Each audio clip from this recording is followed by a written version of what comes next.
Bismillahirrahmanirrahim. Assalamualaikum warahmatullahi wabarakatuh. Selamat pagi adik-adikku semua. Perkenalkan, nama saya Paula Anis Halami. Saya dari program studi pendidikan ekonomi semester 6 kelas B. Jadi pada pembelajaran kita pagi hari ini, kita akan mempelajari materi terkait dengan anggaran pendapatan dan belanja negara atau APBN dan anggaran pendapatan dan belanja daerah atau APBD. Oke, langsung saja. Adapun standar kompetensi dari pelajaran ini yaitu memahami APBN dan APBD. Adapun indikator yang akan kita pelajari itu ada pengertiannya, ada fungsi, tujuan, mekanisme, dan lain sebagainya. Selanjutnya di sini ada tujuan pembelajarannya, itu secara keseluruhan siswa mampu untuk mendeskripsikan, menyebutkan, menjelaskan, serta menganalisis seluk-beluk dari APBN dan APBD. Oke adik-adik, kita masuk langsung ke materi. Yang pertama itu pengertian APBN dan APBD. Mungkin ada yang sudah mengetahui gitu ya, apa itu APBN. Di sini saya akan menjelaskan sedikit bahwa APBN atau Anggaran Pendapatan Belanja Negara merupakan sebuah catatan yang berisi tentang penerimaan dan pengeluaran negara dalam jangka waktu 1 tahun yang disetujui oleh Dewan Perwakilan Rakyat. Nah, biasanya dimulai dari 1 Januari sampai 31 Desember. Selanjutnya ada pengertian APBD, di mana APBD merupakan wujud dari pengelolaan keuangan daerah yang berisi tentang penerimaan dan pengeluaran daerah dalam jangka waktu 1 tahun. Nah, selanjutnya kita masuk ke fungsi APBN dan APBD. Di sini ada beberapa fungsi dari APBN dan APBD. Yang pertama itu ada fungsi alokasi, di mana fungsi alokasi ini diharapkan APBN dan APBD itu dalam menyalurkan dana atau keuangan yang ada di APBN maupun APBD dengan tujuan untuk mengurangi pengangguran, mengurangi kemiskinan, pemerataan pembangunan, dan lain sebagainya. Contohnya seperti pembangunan jalan, terus rumah sakit, sekolah, dan lain sebagainya. Nah, selanjutnya di sini ada fungsi distribusi. Ini itu ada fungsi distribusi, di mana fungsi distribusi di sini itu lebih mengedepankan pada asas keadilan, di mana diharapkan dapat terjadi pemerataan pendapatan di masyarakat. Misalnya kayak disalurkan dalam bentuk subsidi BBM, terus ada PKH dan lain sebagainya. Yang ketiga itu ada fungsi stabilisasi, di mana baik APBN maupun APBD itu diharapkan dapat menjaga stabilitas perekonomian negara. Selanjutnya ada fungsi perencanaan, di mana APBN maupun APBD itu dapat dijadikan sebagai pedoman dalam merencanakan program-program pemerintah maupun bagaimana pengelolaan keuangan negara itu sendiri dilaksanakan. Terus ada fungsi pengawasan, di mana baik APBN maupun APBD itu dapat dijadikan sebagai tolak ukur nih dari kinerja pemerintah. Apakah kinerja pemerintah itu baik ataukah buruk, ataukah sesuai dengan sasaran ataukah tidak gitu. Selanjutnya yang terakhir ada fungsi otorisasi, di mana fungsi otorisasi ini yaitu baik APBN maupun APBD itu dijadikan sebagai pedoman dalam melaksanakan keuangan negara. Selanjutnya kita masuk ke mekanisme penyusunan APBN maupun APBD. Pasti teman-teman penasaran, adik-adik penasaran pasti, bagaimana sih mekanisme penyusunannya? Nah, yang pertama mekanisme penyusunan APBN. Menurut Undang-Undang Dasar 1945 Pasal 23 ayat 1, 2, dan 3, mekanismenya yang pertama ini ada pemerintah, dalam hal ini presiden atau lembaga eksekutif akan menyusun RAPBN atau Rancangan Anggaran Pendapatan Belanja Negara dalam bentuk nota keuangan yang selanjutnya akan diajukan ke Dewan Perwakilan Rakyat atau lembaga legislatif. Nah, di sini di DPR ini akan disidangkan RAPBN yang tadi dan diambil keputusan apakah diterima ataukah ditolak. Kalau diterima maka akan dijadikan APBN dan akan dikembalikan untuk dilaksanakan oleh pemerintah.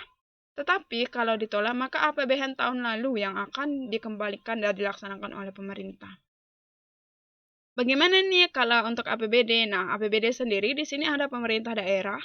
Nah, di pemerintah daerah ini akan menyusun RAPBD atau Rancangan Anggaran Pendapatan Belanja Daerah dan selanjutnya akan diajukan ke Dewan Perwakilan Rakyat Daerah. Nah, di DPRD ini akan disidang dan diambil keputusan apakah ditolak atau diterima.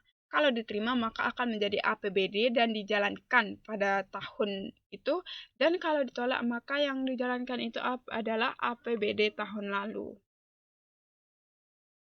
Selanjutnya Adapun prinsip penyusunan APBN maupun APBD. Nah, kalau APBN di sini ada 3 prinsip, itu anggaran defisit, terus prinsip anggaran dinamis, dan prinsip anggaran fungsional.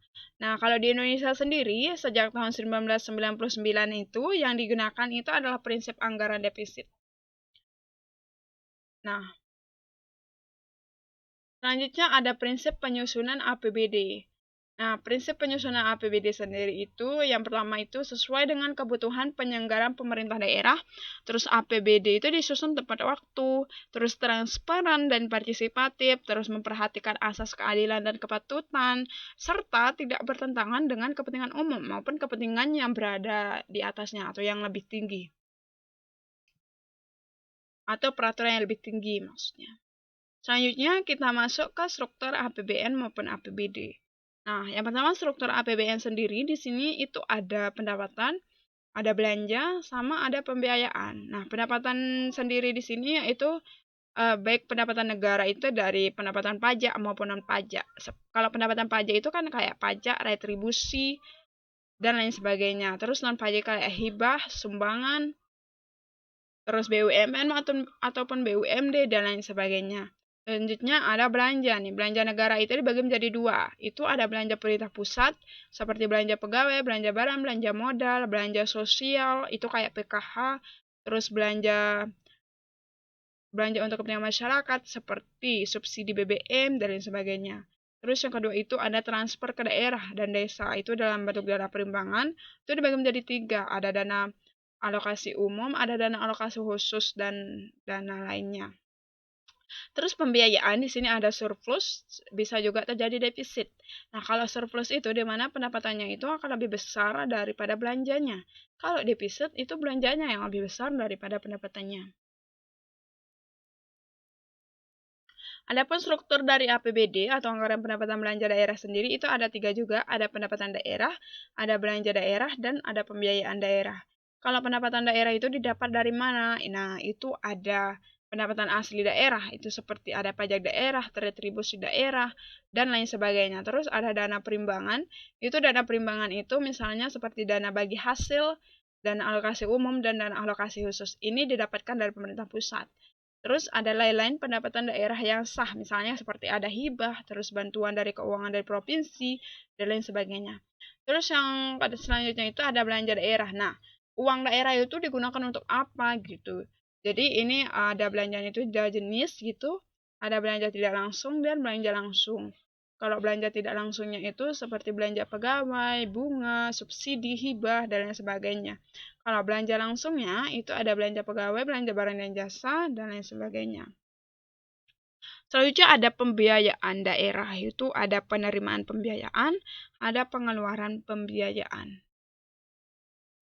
Selanjutnya kita masuk ke pengaruh APBN dan APBD terhadap perekonomian. Jadi apa sih pengaruh dari APBN terhadap perekonomian? Pertama itu, jika kebijakannya defisit cenderung akan mendorong terjadinya inflasi.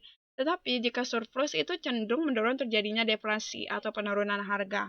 Terus yang ketiga itu dapat meningkatkan pertumbuhan ekonomi masyarakat, terus dapat menciptakan kestabilan keuangan atau moneter, dan lain sebagainya. Intinya, kita berharap bahwa APBN itu dapat menjaga stabilitas perekonomian negara.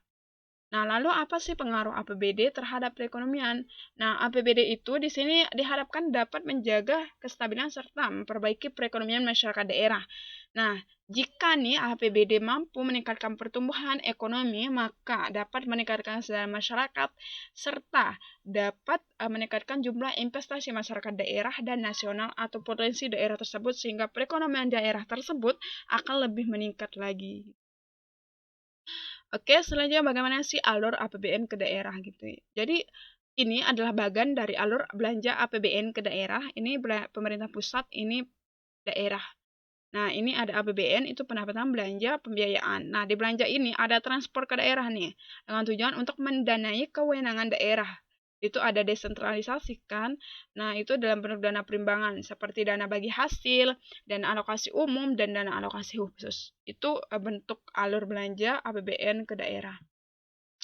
Oke, adik-adikku semua, itu materinya. Kesimpulannya di sini, mari kita simpulkan sama-sama. Jadi, APBN adalah rencana keuangan tahunan yang berisi tentang catatan penerimaan maupun pendapatan negara dalam jangka waktu 1 tahun dan